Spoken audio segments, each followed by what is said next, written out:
ആശ്വാസം നേടാം. ഹൃത്തിനുള്ളിൽ ജീവൻ നൽകും വചനം, തിരുവചനം.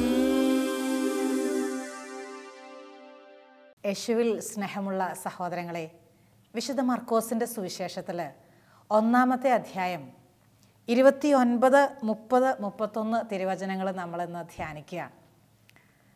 യേശു സിനഗോഗിൽ നിന്ന് ഇറങ്ങി യാക്കോബിനോടും യോഹന്നാനോടും കൂടെ ശിമയോൻ്റെയും അന്ത്രോസിൻ്റെയും ഭവനത്തിലെത്തി. അങ്ങനെയാണ് പറയുന്നത്. ശിമയോൻ്റെയും അന്ത്രോസിൻ്റെയും ഭവനത്തിൽ ഈശോ വരികയാണ്. വീട്ടിലേക്ക് വന്നു എന്നുള്ള കാര്യം ചെറിയ കാര്യമാണ്, പക്ഷെ അത് വലിയ കാര്യമായിട്ടാണ് സുവിശേഷകൻ രേഖപ്പെടുത്തിയിട്ടുള്ളത്. ഈശോ സ്നേഹിച്ച ഈ 2 ശിഷ്യന്മാരുടെ വീട്ടിലേക്ക് ഓടി വരികയാണ്. വീട്ടിലുള്ളവരൊക്കെ കാണാൻ വേണ്ടിയിട്ടാണ്, തീർച്ചയായിട്ടും അവരുടെ കൂടെ അല്പസമയം ചെലവഴിക്കാൻ വേണ്ടിയിട്ടാണ്. ഇച്ചിരി നാട്ടുവിശേഷവും വീട്ടുവിശേഷമൊക്കെ പറഞ്ഞിരിക്കാൻ വേണ്ടി തന്നെ. എന്താണേലും ഈശോ ഇവരുടെ ഭവനത്തിലേക്ക് വന്നു കഴിഞ്ഞപ്പോൾ ഉണ്ടായ സംഭവമാണ് അടുത്ത 2 വചനങ്ങളിൽ കാണുക. ശിമയോൻ്റെ അമ്മായിയമ്മ പനി പിടിച്ച് കിടപ്പായിരുന്നു. അവളുടെ കാര്യം അവനോട് പറഞ്ഞു.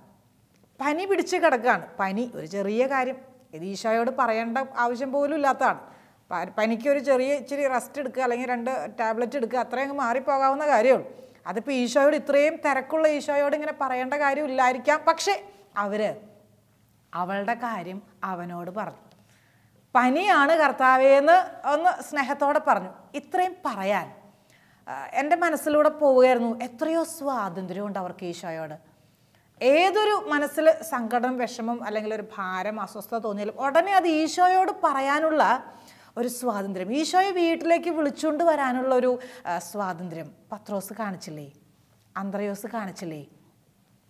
ഏത് വീട്ടിൽ ഈശോ പോയാലും അവിടെ അത്ഭുതമുണ്ട്, അവിടെ സൗഖ്യമുണ്ട്, അവിടെ അടയാളങ്ങൾ കാണുന്നു. കാനായിലെ വീട്ടിൽ പോയിട്ടൊക്കെ നമ്മൾ കണ്ടില്ലേ, വെള്ളത്തെ വീഞ്ഞാക്കി മാറ്റി. ഒരിക്കലും നടക്കാത്ത കാര്യമൊക്കെയാണ്. ഇതൊക്കെ ശിഷ്യന്മാർ കണ്ടിട്ട് അവർ ഇവിടേക്ക് വീട്ടിലേക്ക് വിളിച്ചുകൊണ്ട് വരികയാണ്. ഏതായാലും കുറേ വീടുകളിൽ സംഭവിക്കുന്നുണ്ടെങ്കിൽ ഞങ്ങളുടെ വീട്ടിലും ഇങ്ങനൊരു കാര്യം നടക്കട്ടെ, ആഗ്രഹമുണ്ട് അവരുടെ മനസ്സിൽ. അവർ ഈ കൊച്ചു കാര്യം അവരുടെ മനസ്സിൽ, അമ്മായിയമ്മയ്ക്ക്, സ്വന്തം അമ്മയ്ക്ക് പോലുമല്ല, അമ്മായിയമ്മയ്ക്ക്, ഭാര്യയുടെ അമ്മയ്ക്ക് എത്രയോ വലിയൊരു ആഴത്തിലുള്ള ബന്ധമാണെന്ന് നോക്ക്. ഈ പത്രോസും അന്ത്രയോസും ഈശോയോട് പറയാണ്, ദേ പനിയാട്ടോ, പനിയാണ്. ഈശോ ചെയ്ത കാര്യം എന്താണെന്നറിയോ? അവൻ അടുത്ത് ചെന്ന് അവളെ കൈക്ക് പിടിച്ച് എഴുന്നേൽപ്പിച്ചു. പനി അവളെ വിട്ടുമാറി. അവൾ അവരെ ശുശ്രൂഷിച്ചു. അത്രയേ ഉള്ളൂ സംഭവം. ഈശോ പനിയാണെന്ന് കേട്ടപ്പോൾ അന്നിങ്ങോട്ട് എഴുന്നേറ്റ് വാ, ഞാൻ പ്രാർത്ഥിക്കാം, അല്ല, അങ്ങനെയല്ല പറയണത്. ഇങ്ങോട്ട് എടുത്തുകൊണ്ട് വാ, ആ കസേരയോടെ പൊക്കിയിട്ട് എടുത്തുകൊണ്ട് ഇങ്ങോട്ട് പോകുന്നവര് നോ. ഈശോ അങ്ങോട്ട് ചെല്ലുകയാണ്. പനിയായിട്ട് കിടക്കുന്ന ആ മുറിയിലേക്ക് ചെന്നിട്ട് കൈവച്ച് പ്രാർത്ഥിക്കുകയാണ്. ഈ മകൾക്ക് ഇപ്പോൾ സൗഖ്യം കിട്ടട്ടെ, ഈ മകൾക്ക് ഇപ്പോൾ രോഗശാന്തിയുടെ അനുഭവം കിട്ടട്ടെ. എത്ര സ്നേഹത്തോടെ ഈശോ ആ കാര്യം ചെയ്തത്. അധികം വൈകിയില്ല, ആ മകളുടെ പനി വിട്ടുമാറി. അവളെ എഴുന്നേറ്റ് അവിടെ ശുശ്രൂഷിക്കുകയാണ്. ഈശോയെയും അവിടെയുള്ളവരെയൊക്കെ ശുശ്രൂഷിക്കാൻ, അവരെ വേണ്ട രീതിയിൽ സ്വീകരിക്കാൻ, അവർക്ക് വേണ്ടത് ചെയ്തു കൊടുക്കാൻ ആ സഹോദരിക്ക് സാധിക്കുകയാണ്. ശിഷ്യന്മാരുടെ മനസ്സിലുണ്ടായിരുന്ന ആ ബന്ധം ഈശോയോട്, ഏത് കാര്യവും മനസ്സിലാക്കാൻ ഈശോയ്ക്ക് കഴിയും. എത്ര ചെറുതാണെങ്കിലും വലുതാണെങ്കിലും ഈശോയെ ആശ്രയിച്ചാൽ, ഈശോയെ വിളിച്ചാൽ അതിനൊരു പരിഹാരം ഉണ്ടെന്നൊക്കെയുള്ള ബോധ്യം ശിഷ്യന്മാരുടെ മനസ്സിലുണ്ടായിരുന്നു. അതുകൊണ്ട് തന്നെ അവർ ഈ കാര്യം ഈശോയോട് പറയുന്നു. ഈശോ വീട്ടിലേക്ക് വരികയാണ്. പ്രിയമുള്ള സഹോദര, സഹോദരി, നമ്മുടെ വീട്ടിൽ ഇതുപോലെ ഈശോ വന്നാൽ, ഇതുപോലെ ഈശോയെ വീട്ടിലേക്ക് വിളിച്ചുകൊണ്ട് വന്നാൽ, പനിയെ മാറ്റുന്ന കർത്താവ് വലിയ കാര്യങ്ങൾ ചെയ്യാൻ മനസ്സ് കാണിക്കല്ലേ? ഒരു ചെറിയ കൊച്ചു കാര്യം, ഈ പനി, അതല്ല, എത്രയോ വലിയ കാര്യങ്ങളാണ് നമ്മുടെയൊക്കെ ഭവനങ്ങളിൽ. ഈശോയ്ക്ക് അത് ചെയ്തു തരാൻ പറ്റുകയല്ലേ? ഇത്രയും ഒരു ചെറിയ കാര്യത്തിൽ ശ്രദ്ധിക്കാവുന്ന കർത്താവിന് വലിയ കാര്യങ്ങളിലും ചെയ്തു തരാൻ തീർച്ചയായിട്ടും പറ്റും. ബന്ധങ്ങളിലെ ഊഷ്മളത നിലനിർത്താൻ പത്രോസ് എപ്പോഴും ശ്രദ്ധിക്കുമായിരുന്നു. പത്രോസിന് അങ്ങനെ ഒരു പ്രത്യേകത നമുക്ക് കാണാം. ബന്ധങ്ങൾ എപ്പോഴും അത് നഷ്ടപ്പെടുത്താതെ സൂക്ഷിക്കാൻ പത്രോസിൻ്റെ ആഗ്രഹത്തെ ഈശോ മാനിക്കുകയാണ്. ഈശോയ്ക്ക് ഈശോയുടെ അമ്മയെക്കുറിച്ച് നല്ലൊരു മതിപ്പുണ്ട്, സ്നേഹമുണ്ട്. ഈശോ എത്രയധികം പ്രാധാന്യം തൻ്റെ അമ്മയ്ക്ക് കൊടുത്തിരുന്നു എന്നുള്ളത് നമുക്കറിയാം. ഒത്തിരി സ്നേഹമായിരുന്നു അമ്മയോട്. എവിടെ പോയാലും അമ്മയുണ്ടാവും. അമ്മ സൈഡിലൊക്കെ ആയിട്ട് അവിടെ ഉണ്ടാവും. അന്ന് അന്വേഷിക്കും, എവിടെയാ മോൻ, എന്താ ചെയ്യണത്, സുഖമാണോ, സന്തോഷമാണോ? ആൾക്കാരൊക്കെ അങ്ങനെ ഇങ്ങനെയൊക്കെ പറയുന്നുണ്ട്, എൻ്റെ മോൻ എങ്ങനെയാണ്. അമ്മയുടെ ഒരു സാന്നിധ്യമൊക്കെ അവിടെ ഉണ്ടായിരുന്നു. അപ്പം അമ്മയ്ക്ക് ഈശോ ഒരു നല്ല സ്ഥാനം ജീവിതത്തിൽ കൊടുത്തിട്ടുണ്ട്. അതുകൊണ്ട് തന്നെ തൻ്റെ പ്രിയപ്പെട്ടവർ, തൻ്റെ കൂടെ ഇറങ്ങി വന്നവർ, ശിഷ്യന്മാർ, അവരുടെ പ്രിയപ്പെട്ടവരെയും ഈശോ തനിക്ക് വേണ്ടപ്പെട്ടവരായിട്ട് തന്നെ കാണുകയാണ്.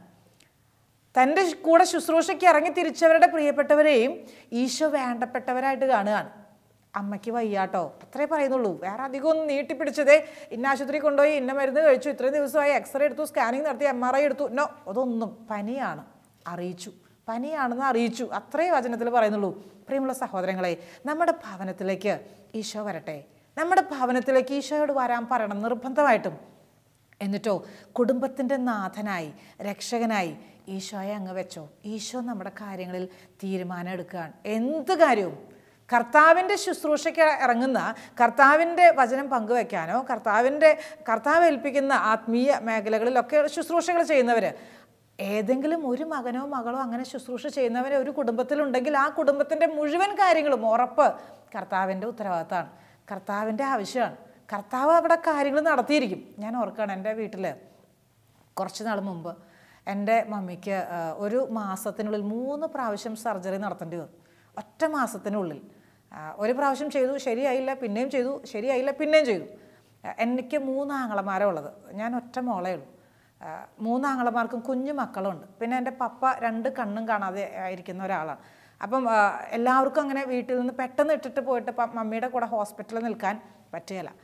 ഞാൻ ഓർക്കണം, എനിക്ക് അന്ന് ഇവിടെ ധ്യാനത്തിൻ്റെ നല്ല തിരക്ക്, ശുശ്രൂഷകൾ ഒത്തിരിയുണ്ട്. ഇട്ടെറിഞ്ഞ് അങ്ങനെ ഇത്രയും സമയമൊന്നും പോയി നിൽക്കാൻ സാധ്യമല്ല.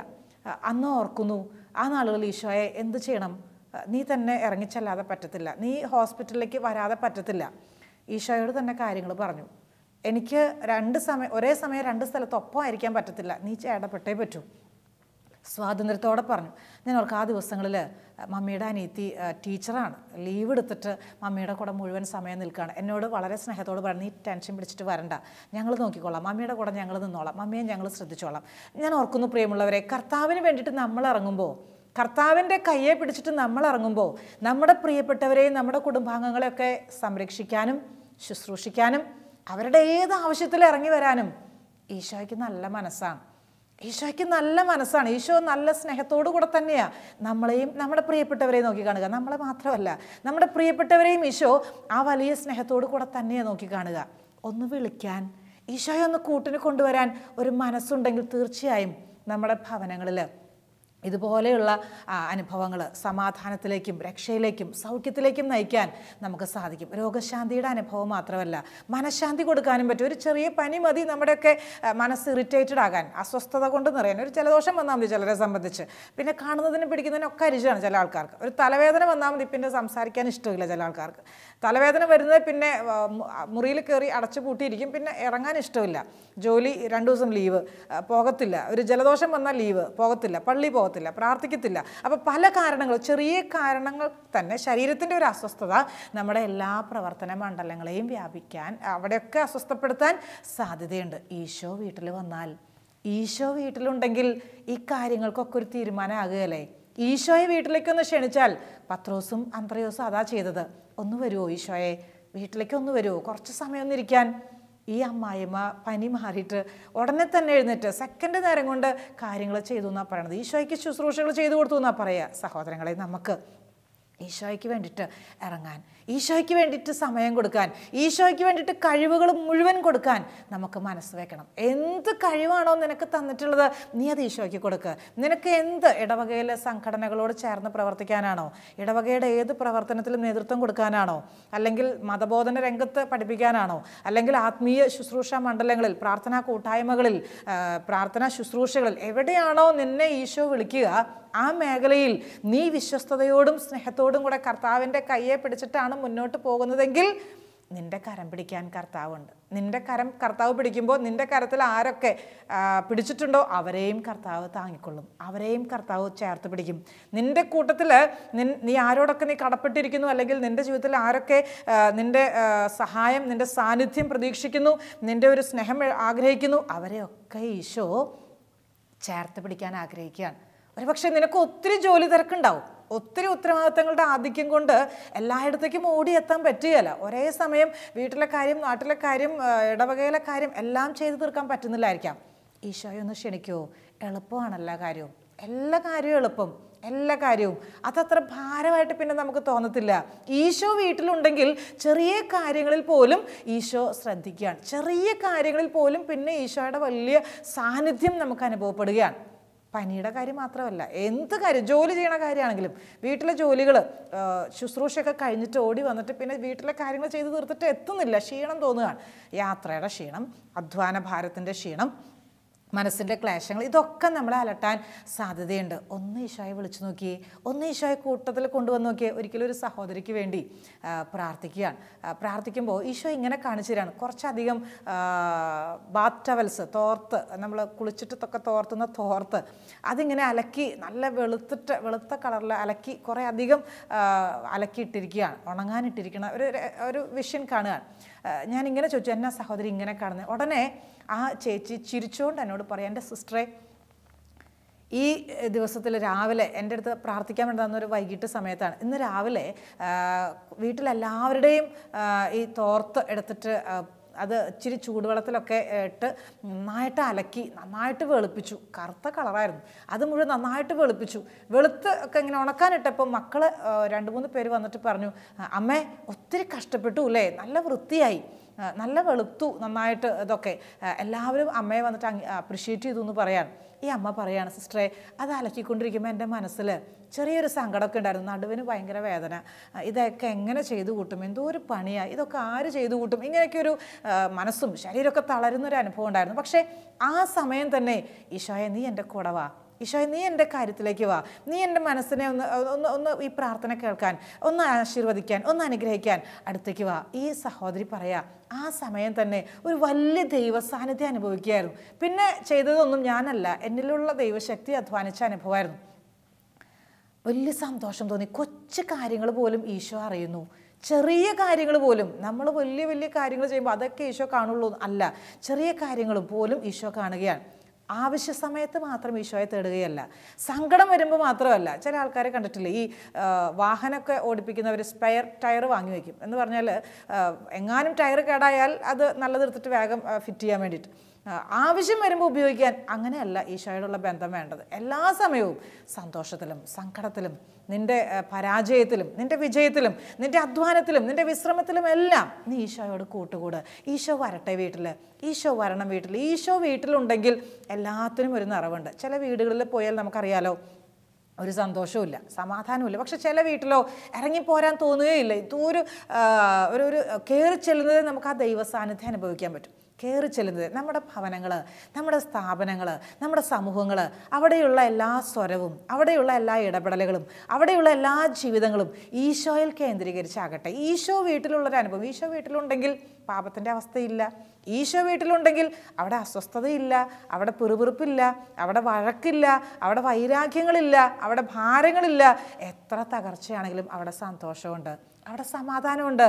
ഈശോ വീട്ടിലുണ്ടെങ്കിൽ സമാധാനമുണ്ട്. ഒരിക്കൽ ഒരു സ്ഥലത്ത് കൺവെൻഷൻ നടത്തുകയാണ്. അവിടുത്തെ സംഘാടകർ വന്നിട്ട് പറഞ്ഞു, സിസ്റ്റർ ഒരു വീട്ടിലേക്കൊന്ന് പ്രാർത്ഥിക്കാൻ വരണം, നിർബന്ധമായിട്ടും പോകണം, കാരണം അവർ നമ്മളെ ഒരുപാട് ഇടവകയിൽ സഹായിക്കുന്നവരാണ്. അങ്ങനെ ആ വീട്ടിലേക്ക് ചെല്ലുകയാണ്. എൻ്റെ കണ്ണ് നിറഞ്ഞു പോയി. ആ വീട്ടിൽ ചെന്നപ്പോൾ അവിടുത്തെ കുടുംബനാഥൻ ഞങ്ങളെ കാത്ത് ഗേറ്റിൻ്റെ അവിടെ ഉണ്ടായിരുന്നു. ഭാര്യയ്ക്ക് വേണ്ടി പ്രാർത്ഥിക്കണം, അതിന് വേണ്ടിയിട്ടാണ് ഞങ്ങളെ കൊണ്ടുപോകണത്, അമ്മയ്ക്ക് വേണ്ടിയിട്ട്. ഈ കുടുംബനാഥൻ ഞങ്ങളെ വിളിച്ച് അകത്തേക്ക് കൊണ്ടുപോയി കൊണ്ട് കാണിച്ചത് കിടപ്പായിട്ടുള്ള ഒരു അമ്മയാണ്, ഭാര്യയാണ്. കിടന്ന കിടപ്പാണ്, 10-12 വർഷത്തോളമായിട്ട് കിടപ്പാണ്. ഇദ്ദേഹത്തിനൊരു 65 വയസ്സ് കൂടി വന്നായിട്ടുണ്ടാവും. ഈ ഭാര്യ അനക്കത്തേയില്ല, ശരീരം അനക്കത്തില്ല, കണ്ണ് തുറക്കും, പതുക്കെ എന്തെങ്കിലും സംസാരിക്കും, വേറെ ഒന്നും ഈ സഹോദരിക്ക് ചെയ്യത്തില്ല. ഭക്ഷണം പോലും കൊടുക്കുന്നത് വളരെ കഷ്ടപ്പെട്ടിട്ടാണ്. കാര്യമായിട്ട് ഒന്നും ചെയ്യാൻ പറ്റത്തില്ല, ഒന്ന് തിരിഞ്ഞ് കിടക്കാൻ, ഒന്ന് എഴുന്നേറ്റിരിക്കാൻ പറ്റത്തില്ല, വർഷങ്ങളായിട്ട് കിടക്കുകയാണ്. ഈ ഭർത്താവ് പറയാൻ, കുടുംബനാഥൻ പറയാണ്, സിസ്റ്ററെ എൻ്റെ ഭാര്യയെ മുഴുവൻ കാര്യങ്ങളും ശ്രദ്ധിക്കണം ഞാൻ തന്നെയാണ്. എല്ലാ കാര്യങ്ങളും, ഭക്ഷണം കൊടുക്കണതും, കൂടെ ഇരിക്കണതും, പ്രാർത്ഥിപ്പിക്കണതും, കുളിപ്പിക്കണതും, എല്ലാ വൃത്തിയാക്കണതും എല്ലാം ഈ ഭാര്യയുടെ എല്ലാ കാര്യങ്ങളും ചെയ്യുന്നത് ഞാൻ തന്നെയാണ്. അതിരാവിലെ എഴുന്നേക്കും, എല്ലാ കാര്യങ്ങളും ചെയ്യും, മക്കൾക്ക് വേണ്ടത് അടുക്കളയിൽ ചെയ്തു കൊടുക്കും, അവരെ പറഞ്ഞു വിടും, ജോലിക്കും പഠനത്തിനൊക്കെ ആയിട്ട് പറഞ്ഞു വിടും, എല്ലാം. എനിക്ക് സന്തോഷമാണ്. ഈ ഭാര്യയെ ശുശ്രൂഷിക്കുന്നതിൽ ഞാൻ ആനന്ദം കൊള്ളുന്നു. ഈ ഭാര്യ ഇവിടെ ഉള്ളത് എനിക്കൊരു സമാധാനമാണ്. അവൾക്ക് എഴുന്നേറ്റ് നടക്കാൻ പറ്റുന്നില്ലെങ്കിലും, അവൾക്കൊരു കാര്യവും വേണ്ടതുപോലെ ചെയ്യാൻ പറ്റുന്നില്ലെങ്കിലും എൻ്റെ മനസ്സിൽ ഇവളിവിടെ ഉണ്ടല്ലോ, അത് ദൈവത്തിൻ്റെ ഒരു വലിയ സാന്നിധ്യമായിട്ട് ഞാൻ കാണുകയാണ്. എൻ്റെ മനസ്സിന് വലിയൊരു സമാധാനമാണ്. ഇതൊക്കെ പറയുമ്പോൾ നമ്മുടെ കേട്ട് നിൽക്കുന്നവരുടെ കണ്ണ് നിറഞ്ഞു പോകും. കാരണം അതുപോലെയാണ് ആ സഹോദരിയെ കണ്ടാൽ മെലിഞ്ഞിട്ട് ഒരു ഈർക്കിലി പോലെയായി. കാരണം കിടന്ന കിടപ്പല്ലേ, വല്ലാത്തൊരവസ്ഥ കണ്ടാൽ നമുക്ക് പോലും സഹിക്കാൻ പറ്റുകയില്ല. ഞാൻ ഓർക്കും ആ സഹോദരൻ്റെ ഒരു സമർപ്പണവും ആ സഹോദരൻ്റെ ഒരു സ്നേഹത്തോടെയുള്ള ഇടപെടലും ആ ഭാര്യയോടുള്ള സ്നേഹവും മക്കളോടുള്ള സമർപ്പണവും അതൊക്കെ വലിയൊരു മാതൃക പോലെ തോന്നുമായിരുന്നു. പ്രിയമുള്ള സഹോദരങ്ങൾ, ഈശോ വീട്ടിലുള്ള കുടുംബങ്ങളിൽ പരസ്പരം സ്നേഹിക്കാനും സഹായിക്കാനും ഒറ്റക്കെട്ടായിട്ട് മുന്നോട്ട് പോകാനും ചേർന്ന് നിൽക്കാനും കുരിശ് പരസ്പരം വഹിക്കാൻ സഹായിക്കാനും ഒക്കെ എളുപ്പമാണ്. ശമയോൻ ഈശോയെ കുരിശ് ചുമക്കാൻ സഹായിച്ച പോലെ ഭാര്യയുടെ കുരിശെടുക്കാൻ ഭർത്താവ് സഹായിക്കുന്നു, ഭർത്താവിൻ്റെ കുരിശിൻ്റെ ഭാരം വഹിക്കാൻ ഭാര്യ സഹായിക്കുന്നു. പരസ്പരം കുരിശെടുക്കുന്നവരായി, പരസ്പരം കുരിശ് വഹിക്കുന്നവരായി, കുരിശിൻ്റെ ഭാരം താങ്ങി പിടിക്കുന്നവരായി നമുക്ക് മാറണം. അങ്ങനെ മാറണമെങ്കിൽ ഈശോയുടെ സാന്നിധ്യം വീട്ടിൽ വേണം. ഈശോയെ വീട്ടിലേക്ക് വിളിച്ചുകൊണ്ട് വന്നേ പറ്റൂ. ഓരോ പ്രാർത്ഥനയുടെ സമയവും, കുടുംബ പ്രാർത്ഥനയുടെ ഒക്കെ സമയം അത് തന്നെയാണ് നമ്മൾ ചെയ്യുക. ഈശോയെ ഞങ്ങൾ ഒന്നിച്ച് വിളിക്കുന്നു നിൻ്റെ സാന്നിധ്യത്തിന് വേണ്ടി, ഞങ്ങളുടെ കുടുംബത്തിൽ അങ്ങ് വന്ന് നിറയണമേ. നമുക്ക് ഉള്ളിൻ്റെ ഉള്ളിൽ ഈശോയോടുള്ളൊരു വലിയ സ്നേഹം നിറയട്ടെ, കുടുംബത്തിൽ ഈശോയുടെ സാന്നിധ്യം നിറയട്ടെ. ഏത് ആവശ്യത്തിലും ഏത് കാര്യവും ഈശോയോട് ചോദിച്ചിട്ട്, ഇപ്പോഴാണോ ഈശോയെ ഇങ്ങനെ ചെയ്യേണ്ടത്, പെയിൻറ്റിങ് ഇപ്പോഴാണോ തുടങ്ങേണ്ടത്, എന്താ ചെയ്യേണ്ടത്, വീട്ടിലെ ഏത് കാര്യം ഞങ്ങൾ എങ്ങനെയാണ് തുടങ്ങേണ്ടത്, എങ്ങനെയാണ് തീരുമാനിക്കേണ്ടത്, മക്കളെ ഇപ്പോൾ വിവാഹത്തിന് അയക്കണോ, ഇപ്പോൾ ജോലിക്ക് ഏത് സ്ഥലത്തേക്ക് പറഞ്ഞു വിടണം, എങ്ങനെയാണ് ചെയ്യേണ്ടത്, എന്തും അപ്പനും അമ്മയും ഒന്നിച്ച്, കുടുംബം ഒന്നിച്ച് ദൈവത്തോടൊപ്പം ആലോചന ചോദിച്ച് ദൈവത്തിൻ്റെ കരം പിടിച്ച് മുന്നോട്ട് നീങ്ങുന്ന അനുഭവം. 3-ാം നൂറ്റാണ്ടിലെ വിശുദ്ധ ജെറോം ഇങ്ങനെ പറഞ്ഞു വെച്ചു, കർത്താവ് നമ്മുടെ മധ്യത്തിലുണ്ട്, കർത്താവ് നമ്മുടെ കൂടെ എപ്പോഴും ഉണ്ട്. കർത്താവിൻ്റെ കരം പിടിക്കാൻ നിനക്ക് കഴിയുന്നില്ല എങ്കിൽ ആ പാദത്തിൽ കെട്ടിപ്പിടിക്കുക. നിന്റെ ശിരസ് കർത്താവിൻ്റെ ശിരസോളം എത്തുന്നില്ല എങ്കിൽ ആ പാദങ്ങൾ കണ്ണുനീര് കൊണ്ട് നീ കഴുകുക. നിൻ്റെ അടുത്ത് കർത്താവിൻ്റെ സാന്നിധ്യമുണ്ട്, നിൻ്റെ കൂട്ടത്തിലുണ്ട് കർത്താവ്. നീ വിളിക്കുക കർത്താവിനെ, ആ കരം പിടിക്കുക, ആ പാദങ്ങളിൽ മുറുകെ പിടിക്കുക. വിശുദ്ധ ജെറോം നമ്മളെ ഓർമ്മിപ്പിക്കുന്നത് ഇങ്ങനെയാണ്, ഈ ഭൂമിയിൽ വേദന സഹിക്കണവരെയൊക്കെ സുഖപ്പെടുത്താൻ വേണ്ടി തന്നെയാണ് ഈശോ വന്നിട്ടുള്ളത്. ഏതൊരു ഭവനത്തിൽ ആര് കരയുന്നുണ്ടോ, ഏതൊരു സ്ഥാപനത്തിൽ സമൂഹത്തിൽ ആരുടെ മനസ്സ് വിങ്ങി വേദനിക്കുന്നുണ്ടോ, നിങ്ങളെ ആശ്വസിപ്പിക്കാൻ വേണ്ടി മാത്രം ഈശോ വന്നിട്ടുള്ളത്. മാലാഖമാരെ സുഖപ്പെടുത്താനല്ല, മനുഷ്യരായി നമ്മളെ സുഖപ്പെടുത്താൻ, നമ്മുടെ വേദനകളിലേക്ക് ഇറങ്ങി വരാൻ, നമ്മുടെ ഒപ്പം ചിന്തിക്കാൻ, നമ്മുടെ ഒപ്പം അധ്വാനിക്കാൻ, അതിനുവേണ്ടി മാത്രമാണ് കർത്താവ് ഇറങ്ങി വന്നിട്ടുള്ളത്. വത്തിക്കാൻ കൗൺസിൽ ഇങ്ങനെയാണ് പറഞ്ഞു വെച്ചിട്ടുള്ളത്, മനുഷ്യാവതാരത്തിലൂടെ ദൈവത്തിൻ്റെ പുത്രൻ ഓരോരുത്തരോടും താതാത്മ്യപ്പെടുകയാണ്. മനുഷ്യൻ്റെ മനസ്സിലൂടെ അവിടുന്ന് ചിന്തിക്കുന്നു, മനുഷ്യൻ്റെ കരങ്ങളിലൂടെ അവിടുന്ന് അധ്വാനിക്കുന്നു, മനുഷ്യൻ്റെ ഹൃദയത്തിലൂടെ അവിടുന്ന് സ്നേഹിക്കുന്നു, അവൻ്റെ പാദങ്ങളിലൂടെ അവൻ ചരിക്കുന്നു. അത് ഈശോ നമ്മളിലൂടെ പ്രവർത്തിക്കാനും സ്നേഹിക്കാനും ചിന്തിക്കാനൊക്കെ ആഗ്രഹിക്കുകയാണ്. നമുക്ക് ഈശോയ്ക്ക് വേണ്ടി നമ്മളെ തന്നെ കൊടുക്കണം. നമ്മുടെ കുടുംബം ഈശോയുടെ കുടുംബമായിട്ട് മാറണം. ഈശോ വസിക്കുന്ന കുടുംബമായിട്ട്, പ്രത്യേകിച്ച് ഈ നോമ്പ് കാലത്തിൽ ഈശോ വസിക്കുന്ന കുടുംബമായിട്ട് മാറട്ടെ. എല്ലാവരിലും അപ്പച്ചനെ ഇഷ്ടമില്ല ചിലർക്ക്, അമ്മയെ ഇഷ്ടമല്ല ചിലർക്ക്, അപ്പച്ചനെ അമ്മയെ ഇഷ്ടമുണ്ട് ഒരു ആങ്ങളയോട്, ഒരു സഹോദരിയോട് ഇഷ്ടമല്ല. അങ്ങനെയല്ല, എല്ലാവരെയും ഒരുപോലെ കുടുംബം മുഴുവൻ ഈശോയുടെ കുടുംബമായി, ഈശോ സന്ദർശിക്കുന്ന കുടുംബമായി, ഈശോ വരുന്ന തീരുമാനങ്ങൾ എടുക്കുന്ന കുടുംബമായി നമ്മുടെ കുടുംബങ്ങളെ മാറ്റേണ്ടതുണ്ട്. അങ്ങനെ ഈശോ വന്നാൽ, ഈശോയുടെ ഒരു സ്പർശനം കിട്ടിയാൽ, ഈശോയുടെ ഒരു സൗഖ്യം കിട്ടിയാൽ, പിന്നെ നീ ഈശോയെ ശുശ്രൂഷിക്കാൻ മടി കാണിക്കൽ, പിന്നെ ആവട്ടെ എന്ന് വെക്കൽ. ഈശോ നിനക്ക് സൗഖ്യം തന്നു, ഈശോ നിനക്ക് അനുഗ്രഹം തന്നു എന്ന് ബോധ്യം വന്നാൽ, ഈശോ നിൻ്റെ ഒപ്പമുണ്ട് എന്ന് ബോധ്യം വന്നാൽ, ഈശോയ്ക്ക് ശുശ്രൂഷ ചെയ്യാൻ പിന്നെ നീ അമ്മാന്തിക്കരുത്. പിന്നെ ആകട്ടെ, നാളെ ആകട്ടെ, അങ്ങനെ ഓർക്കല്ല്. തൽക്ഷണം, അങ്ങനെയാണല്ലോ പത്രോസിൻ്റെ അമ്മായിമ്മ ചെയ്തത്.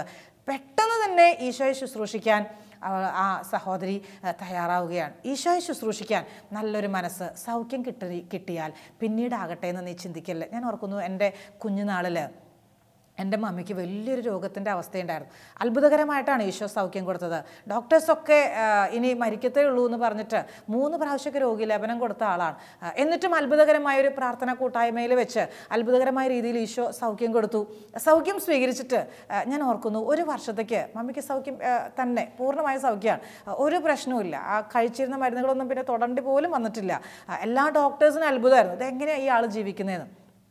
1 വർഷത്തേക്ക് ഒരു പ്രശ്നമില്ല, ഒരു ശുശ്രൂഷയ്ക്കും പോയില്ല, ഒരിടത്തേക്കും പ്രാർത്ഥിക്കാൻ പോയില്ല. അത് ആ സൗഖ്യം കിട്ടിയത് കയ്യിൽ പിടിച്ചുകൊണ്ടിരുന്നു, ഇങ്ങനെ ലോക്കറിൽ സ്വർണം വെച്ച് പൂട്ടുന്ന പോലെ ആ സൗഖ്യവും പിടിച്ചുകൊണ്ടിരുന്നു. നഷ്ടപ്പെടുത്തിയില്ല, ഈശോയോട് ചേർന്ന് നിന്നു. പക്ഷേ ശുശ്രൂഷിക്കാൻ അന്ന് ഇച്ചിരി മടിയുണ്ടായിരുന്നു. 1 കൊല്ലം കൃത്യം കഴിഞ്ഞപ്പോൾ മമ്മിക്ക് പഴയ പോലെ ചെറിയ അസ്വസ്ഥതകൾ വരാൻ തുടങ്ങി. പണ്ടുണ്ടായിരുന്ന രോഗത്തിൻ്റെ ചെറിയ അനുഭവങ്ങളൊക്കെ വരാൻ തുടങ്ങി.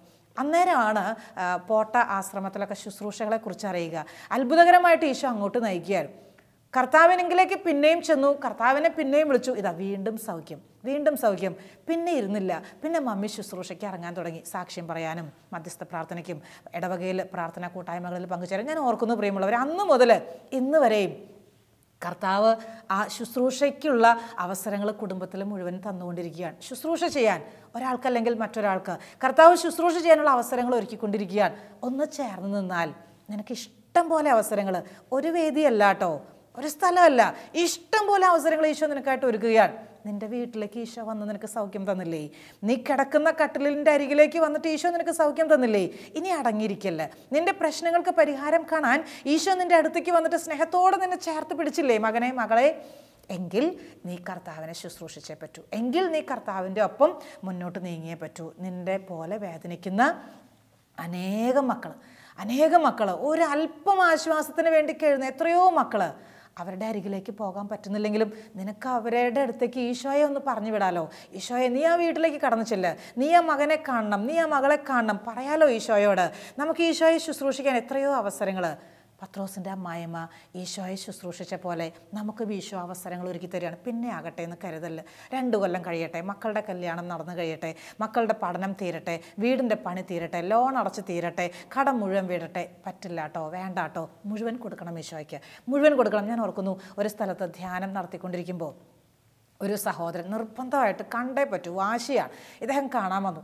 പറഞ്ഞത് ഇങ്ങനെയാണ്: സിസ്റ്ററെ, നല്ല പോലെ കടബാധ്യതയുണ്ട്, നല്ല പോലെ. ഇന്ന് ഇവിടെ സ്തോത്രക്കാഴ്ച ഇടുമ്പോൾ എൻ്റെ കയ്യിലൊന്നും തരാനില്ലായിരുന്നു. ഇന്നലെ ഇവിടെ നിന്ന് സ്തോത്രക്കാഴ്ച എടുക്കും എന്ന് പറഞ്ഞു വിട്ടപ്പോൾ കാര്യമായിട്ടൊന്നും ഇവിടെ പറഞ്ഞിട്ടില്ല, സ്തോത്രക്കാഴ്ച ഉണ്ടെന്ന് മാത്രമേ പറഞ്ഞിട്ടുള്ളൂ. എങ്കിൽ പോലും എൻ്റെ മനസ്സിൽ എന്താ ഈശോയ്ക്ക് കൊടുക്കാൻ ഒന്നുമില്ല, നല്ല കടബാധ്യതയുണ്ട്. സമൂഹത്തിൽ എല്ലാവരാലും അറിയപ്പെടുന്നൊരു മകനും കൂടിയാണ്. ആരുടെ മുമ്പിൽ പോയിട്ട് ചോദിക്കാൻ ഒരു ചെറിയ മനസ്സിലൊരു വിഷമവും. എല്ലാവരും അറിയല്ലേ എനിക്ക് ബുദ്ധിമുട്ടുണ്ടെന്ന് അവരറിയല്ലേ, അപ്പം ചോദിക്കാനൊരു വിഷമം. ധ്യാനം കഴിഞ്ഞിട്ട് തിരിച്ച് വീട്ടിൽ പോയപ്പോൾ ഇദ്ദേഹം ഇങ്ങനെ പ്രാർത്ഥിച്ചു: ഈശോയെ, എനിക്ക് തരണം, നിനക്ക് നല്ലൊരു തുക തരാൻ ആഗ്രഹമുണ്ട്.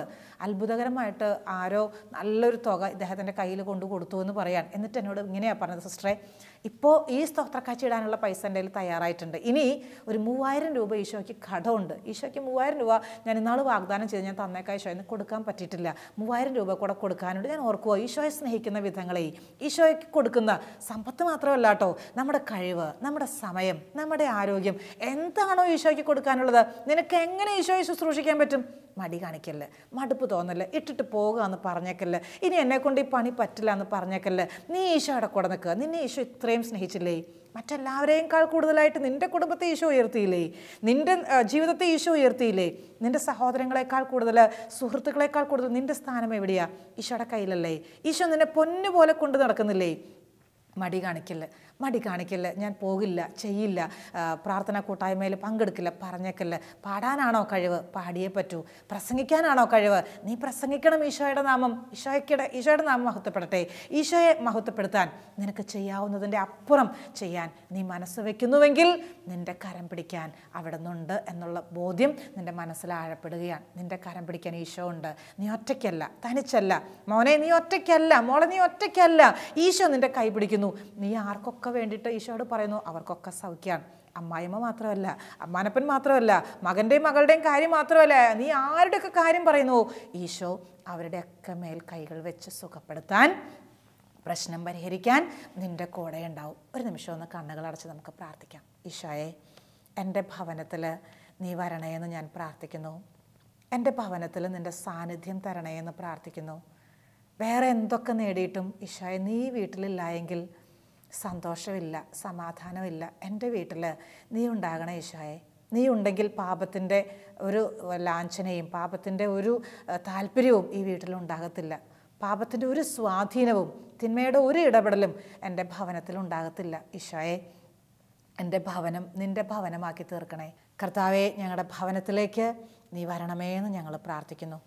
നിത്യം പിതാവും പുത്രനും പരിശുദ്ധാത്മാവുമായ സർവേശ്വര എന്നേക്കും ആമേൻ.